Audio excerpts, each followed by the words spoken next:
Xin chào các bạn, chào mừng các bạn đã quay trở lại với kênh của mình. Nhân dịp kênh của mình đạt được 500.000 sub thì mình quyết định quay một video Q&A để trả lời cũng như giải đáp các thắc mắc của các bạn về bản thân mình cũng như cuộc sống của mình hiện tại.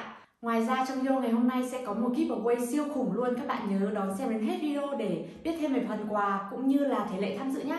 Mình cũng đã tổng hợp tất cả các câu hỏi ở đây, chúng mình cùng bắt đầu luôn nhé.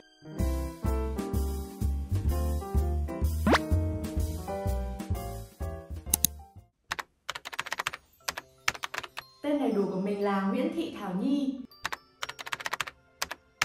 Mình sinh ngày 13 tháng 9 năm 1995. Mình sinh ra và lớn lên tại thành phố Nam Định, Việt Nam. Hiện tại mình cao 1m95 và nặng 52 cân. Bé mèo của mình tên là Timo và hiện tại hắn ta đã được 2 tuổi rưỡi. Mình đang sinh sống ở thành phố Smalkalden thuộc bang Thüringen, nước Đức. Mình sống cùng một tên hổ béo và một tên mèo béo. Đến ngày 27 tháng 12 năm nay thì mình đã sang Đức được tròn 4 năm rồi. Mình học nghề về chế biến thực phẩm hệ 3 năm ở Đức. Mình đã có một video chia sẻ chi tiết về nghề học này. Mình sẽ để link ở bên góc phải màn hình cho bạn nào quan tâm nhé. Hiện tại thì mình có 5 hình xăm và không có lỗ khuyên nào cả. Trước đấy thì mình có khoảng 9 đến 10 lỗ bấm, bao gồm cả khuyên mũi. Nhưng vì tính chất công việc của mình là về bên thực phẩm ấy, thế là mình đã phải tháo hết khuyên tai ra. Và hiện tại chúng nó đã tịt hết rồi. Buồn. Hồi xưa khi mình còn ở Việt Nam thì mình cũng thích xem các video của các chị YouTube blogger như là Trinh Phạm hay là Trang Makeup, cả chị Trúc Hoppy nữa. Và kiểu mình rất là ngưỡng mộ sự tự tin của các chị ấy khi mà đứng trước máy quay. Và các video thì quay rất là đẹp, rất là chuyên nghiệp. Sau đấy thì mình có sang Đức du học và lúc đấy mình cũng đã muốn lập kênh YouTube rồi. Thế nhưng mà mình không biết phải bắt đầu từ đâu. Thì đến khi mà mình xem được một video của bạn Thạch Trang ấy, rồi mình nghĩ là tại sao mình không lập một kênh YouTube làm về chủ đề du học nghề Đức. Và rồi các video về chủ đề du học nghề Đức xuất hiện. Đầu tiên là mình muốn đẹp, điều mà ai cũng mong muốn khi nghĩ đến tập thể dục cũng như ăn kiêng. Thứ hai là vì sức khỏe, đây cũng là lý do chính khiến kênh YouTube của mình đang từ chủ đề du học nghề Đức chuyển hẳn sang diet và tập thể dục.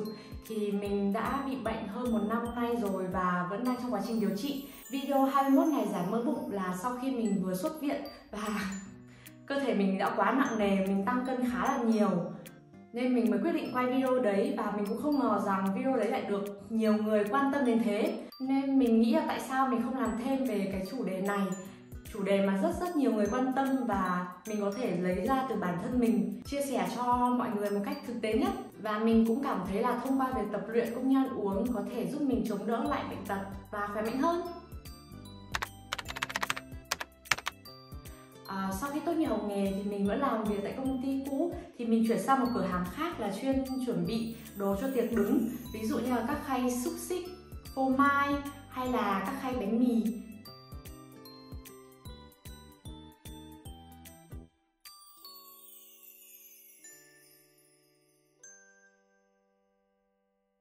Hiện tại thì mình rất thích công việc này vì nó không quá vất vả như hồi mình còn làm bán hàng hay là trong xưởng thịt. Mà tính chất công việc cũng cần sự tỉ mỉ cũng như là sáng tạo. Thế nên là mình cảm thấy đỡ chán hơn mỗi ngày đi làm. Sau khi tốt nghiệp, vì sức khỏe của mình không được tốt lắm nên mình chỉ đăng ký 30 tiếng một tuần thay vì 40 tiếng một tuần như hồi mình còn học nghề. Thì đây mình sẽ cho các bạn xem bảng lương tháng vừa rồi của mình nhé. Đầu tiên là lương cố định của mình khi chưa trừ thuế là 1.365 oi. Sau đấy là mình được cộng thêm tiền làm đêm nữa. Thì ở đây ca đêm được tính từ 10 giờ tối đến 6 giờ sáng. Thì thi thoảng mình sẽ làm đêm kiểu bắt đầu từ 3 giờ sáng hoặc bắt đầu từ 4 giờ sáng. Thì tháng vừa rồi mình làm tổng cộng được 12,75 tiếng được tính theo ca đêm và nhân với 10% thì mình được thêm 13,39 oi. Tiếp theo là Foodshine thì là một cái thẻ mua hàng. Cái này thì mình được tặng sau khi mình tốt nghiệp cơ, nhưng không hiểu sao bây giờ công ty mới ghi vào đây. Thì tổng cộng lương khi chưa trừ thuế của mình là 1.404,67 euro. Bắt đầu thuế đầu tiên thì là thuế lương, bị trừ mất 33,25 OI.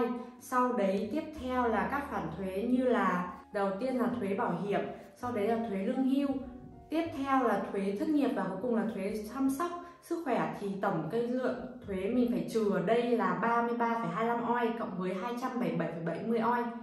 Thì sau khi trừ hết tất cả là mình còn 1093,72. Đấy là lương mà mình nhận được. Thực ra thì không phải tháng nào cũng giống tháng nào, vì tùy vào số lượng tăng ca của mình hay là giờ làm đêm thì cái mức lương này sẽ lên xuống, thì tầm khoảng từ 900 đến 1.100 euro, tầm đó. Thì hiện tại tiền nhà của mình trả hàng tháng là 250 OI một người. Tiếp theo là tiền điện 20 OI, tiền radio 16 OI, khoảng 16 OI đến 17 OI, mình không nhớ chính xác nữa. Tiền internet là 20 OI, tiền đi lại thì tầm 100 OI vì mình không còn vé Asubi, tức là vé cho học sinh nghề hồi xưa. Hồi xưa là mình trả 50 OI mỗi tháng cho cái vé đấy và có thể đi được toàn bang. Nhưng hiện tại thì mình trả tầm 100 OI là chỉ đi từ nhà mình đến cái chỗ làm và đi về thôi. Tiền sim điện thoại khoảng 30 OI, tiền mua sắm linh tinh thì khoảng 100 OI, và còn lại thì mình sẽ để ra mỗi tháng tầm từ 200 đến 300 OI gửi cho bố mẹ mình. Thì mình đã có một cái video mà chia sẻ về chi phí sinh hoạt một tháng của mình khi mình còn là học sinh nghề ấy. Thì ở đấy mình cũng chia sẻ chi tiết các khoản chi tiêu bắt buộc tại Đức, cũng như là nói về các khoản thuế phải trừ. Mình sẽ để link ở góc phải màn hình để các bạn có thể tham khảo nếu các bạn quan tâm nhé. Thì mình thường gửi qua app chuyển tiền online về cho bố mẹ mình. Mấy tháng gần đây thì mình mới biết đến app chuyển tiền online TapTapSend do người Việt thiết kế và quản lý. Chính vì thế mà mình rất ấn tượng với cái app này, vì người Việt dùng hàng Việt mà. Đặc biệt gửi qua app này không bị tính phí một chút nào cả, nên quá phù hợp với người thường xuyên gửi ít như mình. Có những lần mà mình nhờ bạn mình mua đồ ở Việt Nam ấy thì chỉ gửi tầm 100 OI đến 150 OI thôi. Mà nếu bị tính phí nữa tầm 3-4 OI, tức là khoảng 70 đến 100.000 Việt Nam đồng, thì kiểu mình thấy siêu tiếc luôn ý. Vì tại mình cũng gửi thường xuyên ấy, mà mỗi một lần gửi một ít như thế mà đều bị tính phí, thì khi cộng dồn lại cũng là một khoản tiền khá là lớn đấy. Vì thế đây cũng chỉ là một điểm cộng của TapTapSend trong lòng mình.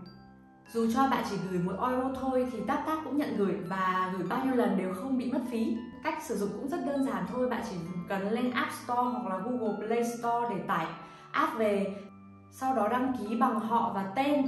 Ngoài ra thì cần đăng ký email cũng như là xác nhận mật khẩu để tạo tài khoản dùng TapTapSend. Trong app này cũng yêu cầu số điện thoại của bạn đang dùng tại nước sở tại nữa. Thế là xong phần đăng ký rồi. Sau khi đăng ký xong là bạn có thể sử dụng ngay lập tức. Sau đó thì mình sẽ chọn lại tiền tệ mà mình muốn gửi về, thì giá quy đổi sẽ được hiện ngay trên màn hình. Bạn có thể chọn quy đổi từ euro sang Việt Nam đồng hoặc là từ Việt Nam đồng sang euro.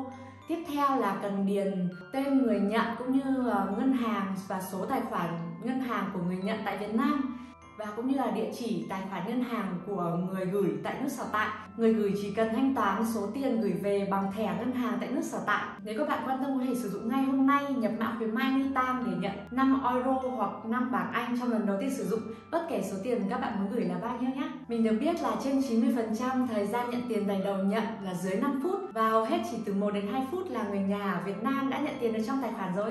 Nhưng mà điều này thì mình chưa kiểm nghiệm, vì mẹ mình không dùng tài khoản ngân hàng online, nên mỗi lần mình gửi tiền thì phải khoảng mấy ngày sau mẹ mình mới ra ngân hàng kiểm tra và rút tiền. Ngoài ra thì TapTapSend cho gửi nhiều nhất là 2.000 euro một lượt gửi. Tuy nhiên thì không hề giới hạn số lần gửi trong ngày hay trong tháng. Tất nhiên cái này cũng do ngân hàng của bạn đang sử dụng quy định, vì hạn mức quẹt thẻ của mỗi ngân hàng là khác nhau. Điều mà mình cảm thấy cực kỳ thoải mái khi sử dụng app này là app này do người Việt quản lý và thiết kế, nên cũng có giao diện bằng tiếng Việt cho người Việt và có bộ phận dịch vụ hỗ trợ hoàn toàn bằng tiếng Việt. Thế nên là có bất kỳ một vấn đề gì xảy ra thì việc mình có thể sử dụng tiếng mẹ đẻ để giải quyết cũng như là giải thích những vấn đề mình gặp phải nó cũng dễ dàng hơn rất là nhiều. Đặc biệt với những đứa mà tiếng Đức thì ấm ớ, tiếng Anh cũng không sõi như mình. Theo như mình tìm hiểu thì app này được bảo trợ và quản lý tài chính bởi khối Liên hiệp Anh, khối EU cũng như là Canada, và sớm thôi sẽ có giấy phép ở toàn 50 bang nước Mỹ, thậm chí ở Việt Nam cũng có giấy phép hẳn hoi luôn, đảm bảo bảo mật về thông tin cá nhân, nên mình cực kỳ yên tâm khi sử dụng app này. Vì dù gửi ít hay gửi nhiều thì tiền vẫn là tiền mà, nên mình cũng cần app tạo cho mình một sự tin tưởng để có thể sử dụng lâu dài. Tiêu chí của TapTapSend là cùng cộng đồng Việt cho cộng đồng Việt, rất đáng để ủng hộ đúng không? Chưa kể giao dịch thì nhanh, an toàn lại còn không mất phí nữa chứ. Nếu mọi người muốn sử dụng thì nhớ đừng quên áp mã khuyến mãi NITAM để nhận ngay 5 euro hoặc 5 bảng Anh trong lần đầu tiên sử dụng nhé. Bây giờ mới đến phần siêu đặc biệt nè. Thì từ ngày 27 tháng 12 năm 2021 đến mùng 6 tháng 3 năm 2022 sẽ có một chương trình Tết cực kỳ đặc biệt dành cho các bạn. Thì đây cũng là một giveaway để tri ân đến những người đã luôn ủng hộ mình và theo dõi mình trong suốt khoảng thời gian qua. Mình cũng phải cảm ơn TapTapSend đã tài trợ cho mình chương trình giveaway này. Có 2 chương trình để tham gia, các bạn tham gia chương trình nào cũng được. Thì chương trình 1 là bốc thăm trúng thưởng. Đợt 1 có tên là An Khang với 300 giải. Mỗi giải sẽ trị giá là 5 euro hoặc là 5 đô la hoặc là 5 bảng Anh. Đợt 2, đợt này thì giải thưởng siêu to luôn. Đợt này chỉ có 2 giải thôi và mỗi giải là 500 euro hoặc là bảng Anh hoặc là đô la. Hay là mình cũng tham gia nhỉ? Bốc thăm trúng thưởng cũng dễ mà, biết đâu mình may mắn nhỉ? Trong thời gian áp dụng chương trình thì 10 khách hàng của TapTapSend có giao dịch thành công sớm nhất của mỗi tháng với giá trị lớn hơn hoặc bằng 100 euro sẽ nhận được 20 euro hoặc loại tiền mà các bạn sử dụng tại nước sở tại. Kết quả sẽ được TapTapSend đăng lên trên fanpage vào mỗi mùng 1 hàng tháng nhé. Các bạn nhớ theo dõi. Thông tin cũng như thể lệ tham gia chương trình Tết này mình sẽ để hết tất cả dưới phần mô tả video nhé. Thực sự là chưa bao giờ mình nghĩ kênh YouTube của mình có thể đạt được 500.000 sub.